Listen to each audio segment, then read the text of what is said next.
नमस्कार दोस्तों, मैं आशित त्यागी युग करवट यूट्यूब चैनल पर आपका स्वागत करता हूं। पेश है आज का बुलेटिन। मुख्यमंत्री योगी आदित्यनाथ अयोध्या के दौरे पर हैं। उनके दौरे का आज दूसरा दिन था। उन्होंने आज कई साधुओं से मुलाकात की और उनके स्वास्थ्य के बारे में जानकारी ली। इस दौरान यूपी सरकार के कैबिनेट मंत्री सूर्य प्रताप शाही उनके साथ रहे। उत्तर प्रदेश के मुख्यमंत्री योगी आदित्यनाथ अयोध्या के दौरे पर हैं। आज उनके दौरे का दूसरा दिन था। आज उन्होंने संतों से मुलाकात की और उनका हालचाल जाना। सबसे पहले सीएम योगी कार सेवकपुरम गए। यहां उन्होंने श्री राम जन्मभूमि ट्रस्ट के महासचिव चंपत राय से मुलाकात की और उनके स्वास्थ्य के बारे में जानकारी ली। इस दौरान उन्होंने राम मंदिर निर्माण को लेकर भी चर्चा की। यहाँ उनके साथ कैबिनेट मंत्री सूर्य प्रताप शाही, श्री राम जन्मभूमि ट्रस्ट के सदस्य अनिल मिश्र, विश्व हिंदू परिषद के वरिष्ठ सदस्य पुरुषोत्तम नारायण मौजूद रहे। इसके बाद सीएम बड़ा भक्तमाल पहुंचे और कौशल किशोर दास से मुलाकात की। यहाँ सीएम योगी को अंगवस्त्र देकर सम्मानित किया गया। महंत अवधेश दास, नागाराम लखनदास यहाँ मौजूद रहे। मुख्यमंत्री योगी आदित्यनाथ मणिराम दास की छावनी में महंत नृत्य गोपाल दास से भी मिलने पहुंचे। ब्यूरो रिपोर्ट युग करवट। गाजियाबाद में योग सप्ताह की शुरुआत हुई है। इसका उद्घाटन महापौर सुनीता दयाल, सिविल डिफेंस के चीफ वार्डन ललित जायसवाल और नगर आयुक्त नितिन गौड़ आदि अधिकारियों ने की। इसमें 800 से अधिक लोग शामिल हुए। लोगों ने योग नृत्य का भी आनंद लिया।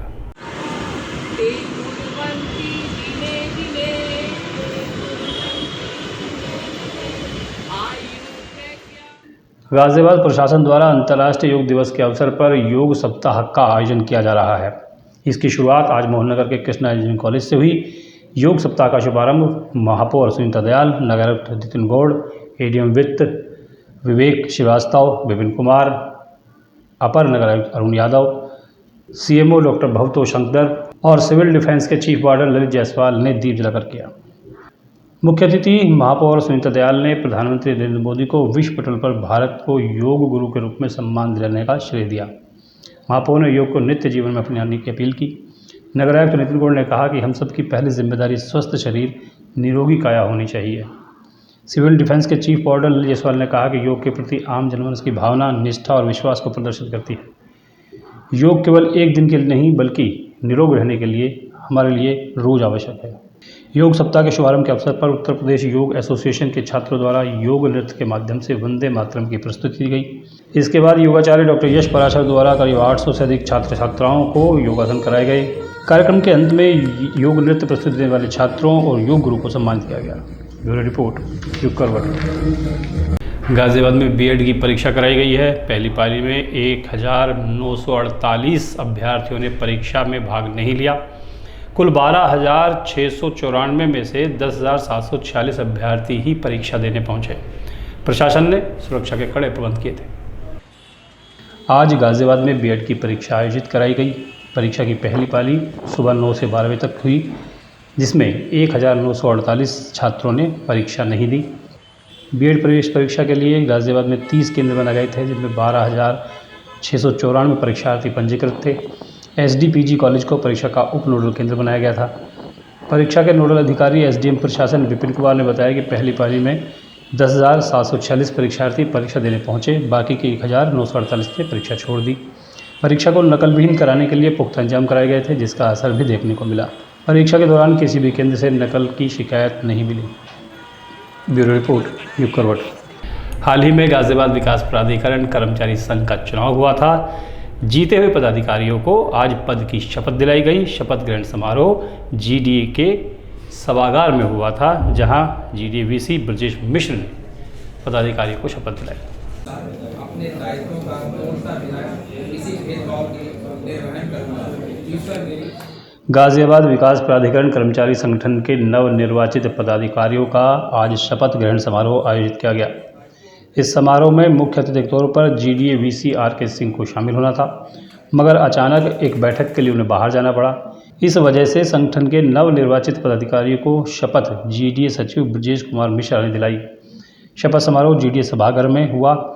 समारोह में नवनिर्वाचित अध्यक्ष श्रीचंद सारस्वत, उपाध्यक्ष प्रदीप कुमार गुप्ता, महामंत्री महेश पाल, संयुक्त सचिव राकेश बाबू, कोषाध्यक्ष प्रदीप कुमार यादव, संगठन मंत्री जीत बहादुर, प्रचार मंत्री ब्रह्मपाल ने शपथ ली। इस दौरान भारी संख्या में जीडीए के कर्मचारी भी मौजूद रहे। ब्यूरो रिपोर्ट न्यूज़ करवट।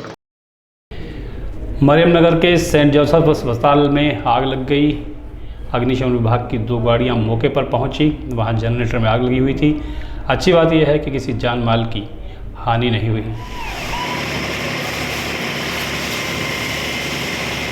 सेंट जोसेफ हॉस्पिटल मरियमनगर जो कि नंदग्राम थाने में पड़ता है, उसमें एक जनरेटर में आग लगी है। तत्काल हमारी 2 गाड़ियां मैं एफएसओ के कोतवाली से घटनास्थल के लिए रवाना हुई और वहां जाके तत्काल शीघ्रता से कार्य करते हुए आग को पूर्ण रूप से बुझा दिया है। इस घटना में कोई भी जनहानि नहीं है। लोनी तहसील में आज जमकर हंगामा हुआ। यहाँ हिंदू जागरण मंच के कार्यकर्ताओं ने प्रदर्शन किया। ये लोग जमीन कब्जाने की शिकायत लेकर यहाँ आए थे। इस दौरान मंच के कार्यकर्ताओं ने तहसील के गेट पर ताला लगा दिया, जिससे लोगों को बहुत परेशानी का सामना करना पड़ा। तहसील में लगा ताला।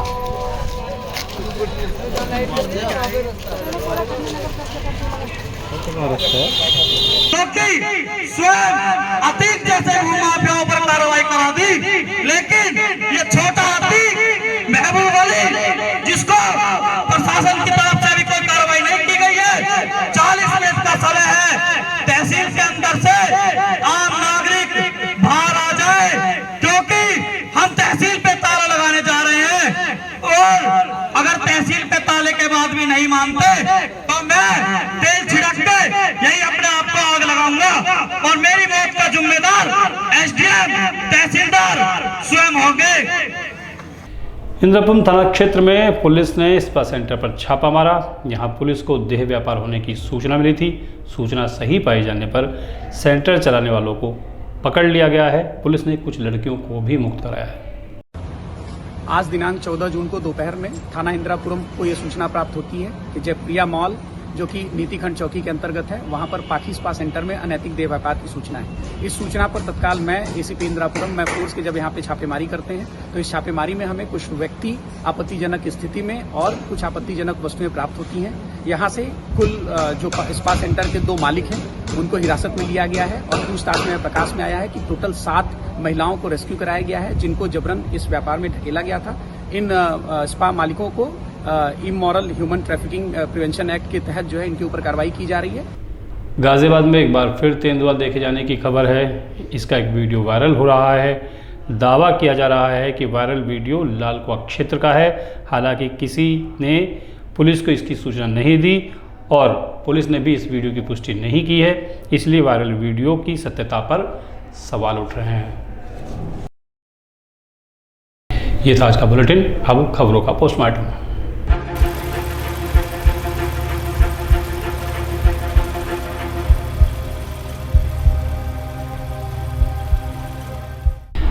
आज 15 जून है। क्या आप जानते हैं कि इस तारीख की खासियत क्या है? क्यों लाखों करोड़ लोग 15 जून को याद नहीं रखना चाहते? दरअसल 15 जून का जो दिन है, ये भारत के इतिहास के सबसे काले दिनों में से एक है। या यूँ कहे कि सबसे बड़ा काला दिन ही यही है। दरअसल 15 जून को कांग्रेस के अधिवेशन में देश के बंटवारे की योजना को मंजूरी दी गई थी। बंटवारे का प्रस्ताव तब के गवर्नर जनरल माउंटबेटन ने दिया था। आज़ादी की आड़ में देश को वो जख्म मिला था जो कभी भुलाया ही नहीं जा सकता। भारत के टुकड़े करके पाकिस्तान के गठन की प्रक्रिया इसी दिन से शुरू हो गई थी। कांग्रेस अधिवेशन में मंजूरी मिलने के बाद इसे जो अंग्रेजियों की जो एक साजिश योजना, आप जो चाहें कह सकते हैं, ब्रिटिश पार्लियामेंट ने 18 जुलाई को पास किया था और 15 अगस्त बंटवारे की तारीख तय कर दी गई थी। अंग्रेजों ने भारत को कभी न भरने वाला जख्म दिया था, जिसकी शुरुआत 15 जून को हुई थी। दिल्ली में हुए अधिवेशन के बाद हमेशा एक परिवार और भाइयों की तरह रहने वाले लोग 2 मुल्कों में बट गए। इस कदम से न केवल देश बटा, बल्कि रिश्ते और भावनाएं भी बट गई थी। अंग्रेजों की इस योजना के तहत ही भारत और पाकिस्तान में नफरत के बीज इस बंटवारे से बोए थे। बंटवारे के बाद लोगों को अपनी ज़मीन, अपना घर, अपनी संपत्ति छोड़कर दूसरे देश जाना पड़ा। देश के इतिहास का वो दर्द भरा समय जब भारत माँ के 2 टुकड़े हुए थे। पाकिस्तान में हिंदुओं का कत्लेआम मच गया था। बताते हैं कि उस समय लंबी लंबी कतारों में लोग पाकिस्तान से भारत और भारत से पाकिस्तान पैदल, रेलगाड़ी जैसे जिसको साधन मिला चले गए थे। कहा जाता है कि उसी समय पाकिस्तान में हिंदुओं के खिलाफ हिंसा की आग भड़क गई। लोगों को काट कर ट्रेन में भरकर भारत भेजा जाने लगा। कहा तो यहाँ तक भी जाता है कि पाकिस्तान में हिंदुओं के खिलाफ हिंसा बहुत ज़्यादा भड़क गई थी। हिंदुओं को कलमा पढ़ने के लिए कहा गया और ऐसा न करने पर कत्ल किया जाने लगा। यहाँ तक कि हिंदू औरतों की आबरू भी लूटी गई। इससे बचने के लिए कुछ औरतों ने खुद को मौत के हवाले कर दिया। कुछ माता पिता ने बेटी की आबरू लूटने से बचाने के लिए खुद ही उसका गला घोट दिया। तो जो देश के बंटवारे का जो दंश आज हम झेल रहे हैं, इसका बीज 15 जून को पड़ा था। ये तो हम सभी जानते हैं कि भारतीय कुश्ती महासंघ के निवर्तमान अध्यक्ष और गोंडा से भाजपा के सांसद ब्रजभूषण सिंह के खिलाफ नाबालिग महिला पहलवान द्वारा लगाए गए पॉक्सो केस में दिल्ली पुलिस ने कैंसिलेशन रिपोर्ट कोर्ट में दाखिल कर दी है। पॉक्सो केस में दिल्ली पुलिस की ओर से ब्रजभूषण सिंह को क्लीन चिट मिलने के बाद अब इस कैंसिलेशन रिपोर्ट के आधार पर कोर्ट से बड़ी राहत उनको मिल सकती है। हालांकि इस मामले में सुनवाई अब 4 जुलाई को होगी। ब्रजभूषण सिंह के खिलाफ दर्ज पॉक्सो मामले में जांच पूरी होने के बाद शिकायतकर्ता जो लड़की थी और उसके पिता के बयानों के आधार पर इस मामले को रद्द करने का अनुरोध धारा 173 के तहत कोर्ट में रिपोर्ट देकर किया गया है। अब कोर्ट तय करेगा कि ब्रजभूषण सिंह पर पॉक्सो के तहत केस चलेगा या नहीं। दरअसल किसी भी मामले में जांच में सबूत न मिलने या गलत पाए जाने पर पुलिस यह निष्कर्ष निकाल सकती है कि अपराध नहीं हुआ है और इसकी कैंसिलेशन रिपोर्ट कोर्ट में दाखिल कर सकती है। इसके बाद अगर कोर्ट पुलिस की रिपोर्ट से सहमत है तो कार्रवाई बंद करने का निर्णय लिया जा सकता है। पॉक्सो केस में दिल्ली पुलिस की ओर से ब्रजभूषण सिंह को क्लीन चिट मिलने के बाद कैंसिलेशन रिपोर्ट के आधार पर कोर्ट से उनको बड़ी राहत मिलने की उम्मीद पैदा हो गई है। इसके अलावा दिल्ली पुलिस ने महिला पहलवानों और ब्रजभूषण सिंह के खिलाफ लगाए गए यौन शोषण के मामले में राउज एवेन्यू कोर्ट में चार्जशीट भी दाखिल की है। ये दोनों काम हुए हैं। पॉक्सो में कैंसिलेशन रिपोर्ट है और पहलवानों द्वारा लगाए गए आरोपों पर चार्जशीट दाखिल की गई है। दिल्ली पुलिस ने ब्रजभूषण के खिलाफ 354, 354A, 354D के तहत जो अपराधों का आरोप है उस पर चार्जशीट दाखिल की है। इस मामले की सुनवाई अब 22 जून को होगी। कैंसिलेशन रिपोर्ट और चार्जशीट में अंतर होता है, ये थोड़ा समझ लीजिए कि दिल्ली पुलिस ने मीडिया को बताया है कि पॉक्सो मामले में जांच पूरी होने के बाद CRPC की धारा 173 के तहत शिकायतकर्ता यानी कि नाबालिग लड़की के पिता और खुद उस लड़की के बयान के आधार पर पुलिस ने रिपोर्ट कोर्ट को दी है। जब किसी मामले में कुछ सबूत नहीं मिलता या आरोप ही गलत पाया जाता है तो कैंसिलेशन रिपोर्ट पुलिस दाखिल कर सकती है, ये पुलिस को अधिकार है। किसी मामले में पुलिस अधिकारी द्वारा जांच पूरी करने के बाद दाखिल की जाने वाली फाइनल रिपोर्ट को ही चार्जशीट कहा जाता है। किसी भी मामले में पुलिस को 60 से 90 दिन के अंदर चार्जशीट दाखिल करनी होती है। यदि ऐसा पुलिस नहीं कर पाती है तो गिरफ्तारी अवैध मानी जाती है और आरोपी को जमानत का हक मिल जाता है। चार्जशीट को सार्वजनिक रूप से उपलब्ध नहीं कराया जा सकता क्योंकि ये एविडेंस एक्ट 1872 की धारा 74 और 76 के तहत सार्वजनिक दस्तावेज नहीं है। तो 22 तारीख को अब पता चलेगा कि चार्जशीट पर क्या कोर्ट कार्रवाई करती है और 4 जुलाई को पता चलेगा कि पॉक्सो कोर्ट मामले पर जो धारा हटाई गई है या हटाने की बात हो रही है उस पर कोर्ट का क्या फैसला आता है। साधु संतों का यूँ तो हमारे देश में, हमारे समाज में हमेशा ही बोलबाला रहा है, लेकिन आजकल इनकी महत्ता बढ़ गई है और राजनीति के हिसाब से तो इनको बहुत महत्वपूर्ण माना जा रहा है।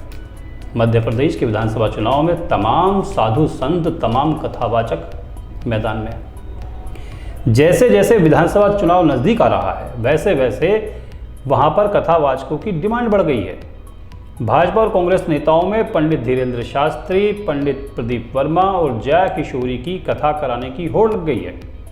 प्रदेश में इन बाबाओं और कथावाचकों का करीब 100 से ज़्यादा सीटों पर वर्चस्व है, इनका प्रभाव है।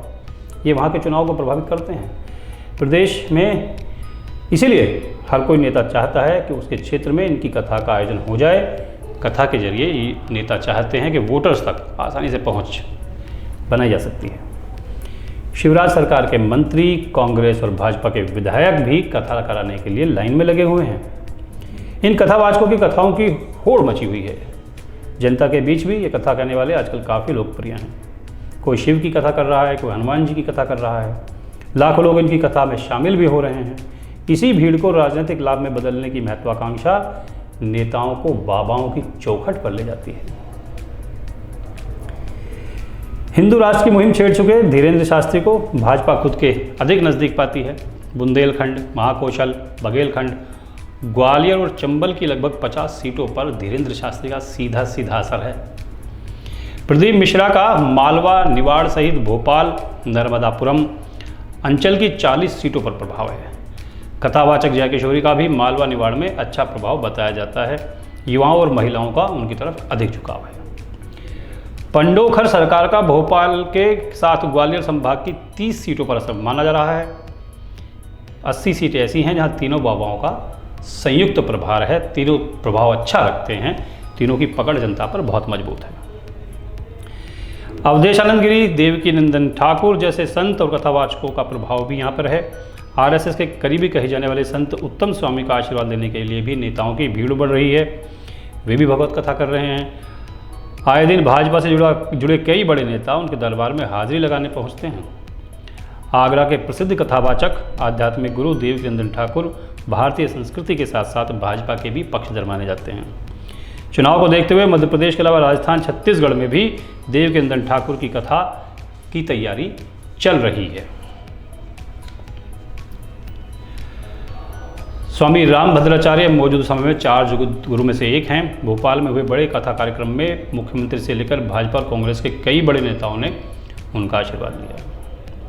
दरअसल अधिकांश कथावाचक या साधु संत अपनी कथा में राजनीति पर टिप्पणी करते हैं, कटाक्ष करते हैं, अपनी बातें रखते हैं। ऐसे में चुनावी साल में राजनीतिक दलों को इनकी बहुत ज़रूरत होती है ताकि इनके जरिए आम लोगों में माहौल तैयार किया जा सके। प्रदेश के बुंदेलखंड, निमाड़, मालवा भाग में कथा प्रचलन का पुराना मामला है। कई विधायक कई वर्षों से लगातार कथा करा रहे हैं। ये कथावाचक का जो कार्यक्रम है, स्थानीय नेता भी इससे जुड़ते हैं। कथा के माध्यम से दल और पार्टी दोनों का प्रचार हो जाता है। कई बार तो नेताओं के लिए संत सीधे वोट मांग लेते हैं। कई संत अंदरूनी तौर पर संदेश देते हैं। जिस सीट पर कड़ा मुकाबला होता है वहाँ इन साधु संतों की भूमिका और अधिक बढ़ जाती है। खर्च की अगर बात करें तो ये निर्भर करता है कि कथा कितने दिन की है, उस हिसाब से खर्च तय होता है। 3 दिन से ज़्यादा की कथा अगर हो रही है तो खर्च लगभग 5 करोड़ तक पहुंच जाता है। किसी भी सभा में 1 या 2 लाख लोगों को अगर भाजपा या कांग्रेस या किसी भी पार्टी को इतनी संख्या में लोगों को जुटाना हो तो पसीने आ जाते हैं। लेकिन कथा जैसे आयोजन में भीड़ 4-4, 5-5 लाख तक खुद ही पहुंच जाती है। इनमें महिलाएं और बुजुर्गों की संख्या सबसे ज़्यादा होती है। लोग बताते हैं कि पंडित प्रदीप मिश्रा कथा कहने के 21 लाख के करीब ले रहे हैं। इसके अलावा टेंट, पंडाल, माइक, भंडारा, इन सब का खर्चा अलग होता है। कथावाचक जय किशोरी काफ़ी कम उम्र से ख्याति प्राप्त कर चुकी हैं। जय किशोरी कथा करने के एवज में 9.5 लाख रुपए लेती हैं।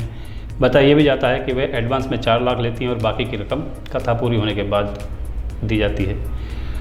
पंडित धीरेन्द्र शास्त्री का 1 साल पहले तक का मामला ये था कि वो कोई फीस नहीं लेते थे कथा कहने की, लेकिन सारी व्यवस्थाएं वो अच्छी चाहते थे, जैसे टेंट, पंडाल, भंडारा, लाइट, साउंड। इसके साथ उनके जो 7 कलाकार या भक्त लोग जाते थे या उनकी समिति के सदस्य, उनकी कमेटी के जो मेंबर होते थे, उनके ठहरने और भोजन की व्यवस्था भी वो अच्छे चाहते थे। लेकिन आजकल धीरेन्द्र शास्त्री क्या फीस ले रहे हैं इसकी जानकारी कहीं उपलब्ध नहीं है।